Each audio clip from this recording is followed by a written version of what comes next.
MP में इन दिनों चुनावी माहौल बनता नजर आ रहा है। इसी बीच टमाटर की कीमत लगातार बढ़ती जा रही है, जहां इसे लेकर अब सियासत का सिलसिला भी शुरू हो चुका है।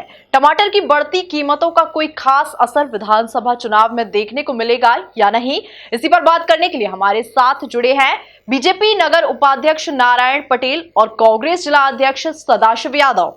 देखिए, टमाटर और बेल जो भी सब्जियां होती है, बारिश आते ही ये इनमें नुकसान होता है और ये बारिश के समय पे हमेशा इसका भाव तेज होता है। इससे राजनीतिक रूप से कोई निहितार्थ निकालने की आवश्यकता नहीं, क्योंकि ये महीने 15 दिन में ये भाव नॉर्मल हो जाते हैं। ये हर साल होता है। ये कोई आर्टिफिशियल या किसी सरकार की नीति के कारण या किस निर्णय के कारण ये भाव बढ़ गए, ऐसा नहीं है। कच्ची सब्जियां हैं, ये मांग और पूर्ति के आधार पर चलती है। ये जब भाव बढ़ रहे हैं, इसका मतलब कि उपलब्धता कम है, और उपलब्धता कम है इस बार किसानों नई फसल किसान लगाते हैं, सोयाबीन लगाते हैं तो पुरानी फसल समाप्त भी कर देते हैं, और बारिश के कारण भी बहुत सारी फसल नष्ट हो जाती है। तो इससे इसका कोई राजनीतिक निहितार्थ नहीं निकालना चाहिए, और जनता को सस्ती सब्जी या सब्जी खाद्य पदार्थ मिलना चाहिए, इसमें हम भी सहमत है। इसमें सरकार का कोई लेना देना नहीं है, मांग और पूर्ति के सिद्धांत पर काम करता है सब्जी भाजी का काम। तो ये बहुत ही जल्द 15 दिन में ये भाव नॉर्मल हो जाएंगे। अभी कुछ ही दिन पहले घाटे में किसानों को सब्जियां बेचना पड़ी थी, और वो मंडी में 2 रुपए और 5 रुपए किलो टमाटर बिक रहे थे। तब कोई आवाज नहीं उठा था कि किसानों को ये क्यों दिक्कत आती है। अब किसानों को कुछ भाव ज्यादा मिल रहा है तो कांग्रेस जैसी कुछ राजनीतिक दलों को पेट में मरोड़े आते हैं, और वो आवाज उठाती है कि ये इतना महंगा मिलता है। किसानों को जब घाटा होता है तब ये कभी भी नहीं बोलती।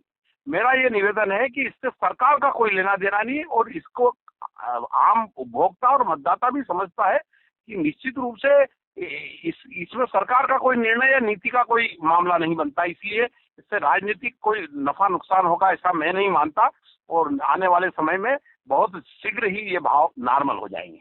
बिल्कुल गलत बात है ये। तो फिर अगर व्यापारी सभी भारतीय जनता पार्टी के हैं तो ये तो उनका बहुत बड़ा अपमान है कि वो भी एक मतदाता है, उपभोक्ता भी हैं।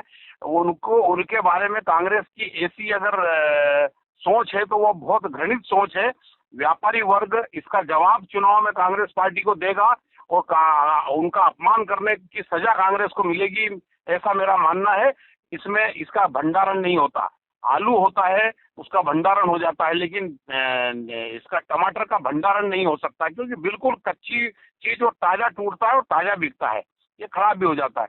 इसलिए इसका भंडारण नहीं हो सकता है कोल्ड स्टोरेज में, और बहुत न्यूनतम डिग्री पे, और इसका भंडारण अगर करना भी चाहे तो कुछ दिन के लिए हो सकता है।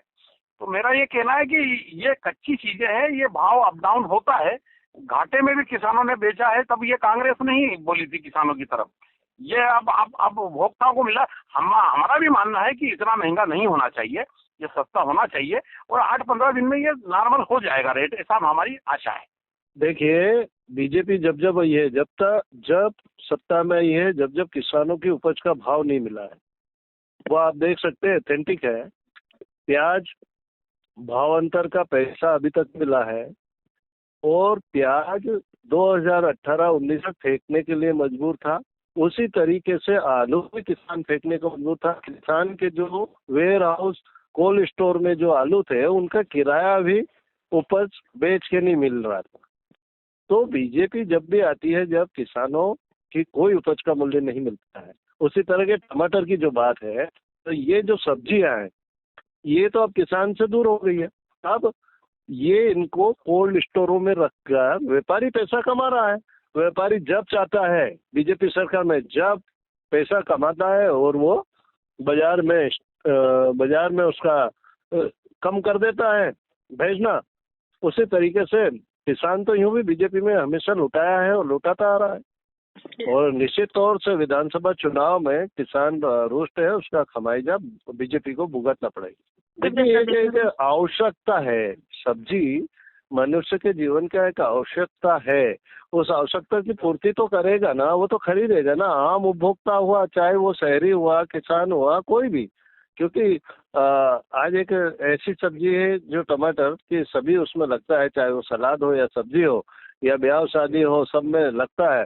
तो उसका जो स्टॉक करने वाले जो कोल्ड स्टोर में रखते हैं जो व्यापारी है, उसको लाभ कमाने के लिए ये सब किया जाता है। यही तो बीजेपी व्यापारियों की तो पार्टी है। जब किसानों का कर्जा किसान कांग्रेस आती है जब माफ करती है, लेकिन कभी बीजेपी ने किया? बीजेपी ने तो बड़े बड़े उद्योगपतियों का, व्यापारियों का, जो विदेश चले गए, भाग गए, उनका कर्ज करोड़ों रुपया माफ किया है, अरबों रुपया माफ किया है, लेकिन किसान का कभी माफ नहीं किया। जो कमलनाथ जी की सरकार ने कर्ज माफ किया था, एक किस्त माफ कर दी थी, दूसरी किस्त इन्होंने नहीं माफ करते हुए उसको उल्टा उस पर रोक लगा दी। तो ये किसानों की पार्टी नहीं है, ये व्यापारियों की पार्टी है। बीजेपी हमेशा भी व्यापारियों की पार्टी रही है।